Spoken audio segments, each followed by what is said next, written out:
एक बड़ा बयान सामने आया है कि मेरा इजराइल आने का जो मकसद था वो बिल्कुल साफ है। एक बार जरा सुन लेते हैं क्या कुछ कहा जो बाइडेन ने। तो जो बाइडेन ने जैसे यहां पर पहुंचते हैं उसके बाद जो बयान उनकी ओर से सामने आता है वो ये कहते हैं कि बिल्कुल साफ था इजराइल आने का जो मकसद है दुनिया को यह बताना है कि यूएस इजराइल के साथ है। तेल अवीव में प्रेसिडेंट बाइडेन का यह बयान। जनरल सिन्हा आप कुछ कह रहे थे उस वक्त और इस पर भी एक रिएक्शन, फिर मैं कर्नल शैलेंद्र का रुख करूंगा। मैं ये कह रहा था कि जो इस पे पहले ये इजराइल को चाहिए कि सबूत पेश कर दे ये जो और जो खिलना झुंझुना लेके खेल रहे हैं यही बात रूस कह रहा है। हाँ, ये झुंझुना छिन जाएगा। लेकिन सवाल ये है कि क्या इजराइल ऐसा करेगा और नहीं करेगा।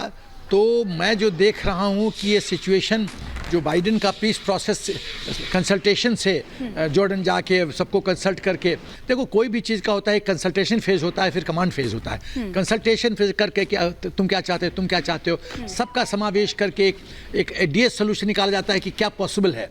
वो सब साबोटाज कर दिया।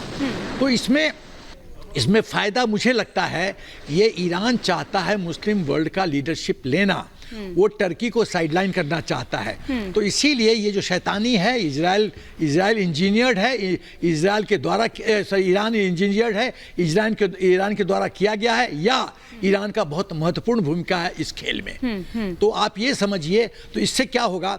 दूसरी बात जो मैं कहना चाहता हूँ, ये आग तो लगा दिया ईरान ने, लेकिन क्या इसका प्रभाव ये सब कुछ खत्म हो जाएगा, पीस प्रोसेस कुछ नहीं होगा? नहीं। हर एक चीज़ का लाइफ होता है, मेडिसिन का लाइफ है, आपका गाड़ी का लाइफ है, सबका लाइफ होता है। ये आग 3-4 दिन चलेगा इस तरह से, फिर जब इजराइल और एग्रेसिव मूड में आएगा, हो सकता है कि अपना प्रूफ सबूत सामने दे, फिर ये बैक गियर में आएंगे, फिर वही अपना गेम चेंजिंग कैंप चेंजिंग शुरू हो जाएगा। ठीक है सर, आप कुछ रिएक्ट कर रहे थे, फिर मैं एक बार जनरल मैस्टन का रुख करूंगा। जब हम प्रूफ्स की बात करते हैं तो मुझे ये बात समझ नहीं आती, पूरी दुनिया प्रूफ सारे इजराइल दे, अटैक हमास करे, सपोर्ट पैलेस्टीन करे, उन्हें कोई चीज प्रूव करने की जरूरत नहीं है अगर कोई मानवता से रिलेटेड बात हो। इतनी सफाई दे क्यों रहा है इजराइल? क्या एक मैसेजिंग की कोशिश हो रही है कि एक गलत संदेश ना जाए? क्या नहीं, not only that, this is clear cut information warfare जो कि उनके पलड़े में आनी है। इसलिए आईडीएफ ने पहले ही इशू कर दिया कल कि देखिए जी ये जवाब है। ये जो चल रहा है ना कि इंफॉर्मेशन अगर तुमने तो कर दिया, अब उन्हें भी मालूम है, इतना तो strategically diplomatically information wise Israel को भी पता है। जहां मेरे जैसा आदमी आपको यहां के बता रहा है, इसका ब्लेम और किस पर डालोगे? मेरे ऊपर ही तो डालोगे। तो मैंने आपको पहले ही बता दिया, आपको मैंने वीडियो क्लिपिंग निकाल कर दे दी। मैं आपको बोल रहा हूं उससे आप ट्रेजेक्टरी कैलकुलेट करके देख लो बैकवर्ड। मुझे एक बात नहीं समझ आ रही, उन लोगों ने कह दिया कि जी वो बिल्डिंग जो है उससे टकरा गया बाई चांस, वो गाइड मिसगाइड जो भी कह लीजिए। कितनी बड़ी बिल्डिंग है? कोई 10 मरले की बिल्डिंग है, 3 मरले की बिल्डिंग है, और उस पर्टिकुलर ट्रेजेक्टरी में आप कहते हैं कि नहीं शायद रास्ते में कट गया हो। कैसे हो जाएगा रास्ते में? देखिए मैं मान सकता हूं कि अगर कहीं कोई गलती है, ऐसा नहीं है हर वेपन की एक्यूरेसी है। हमास के पास कौन सी ऐसी एक्यूरेसी है? उसका काम है बॉम्ब फेंकना, उसके बाद छोड़ दीजिए। कहां जा रहा है? गाइडेड कैपेबिलिटी है लेकिन इतनी लिमिटेड है कि वो ऐसे नहीं कर सकता।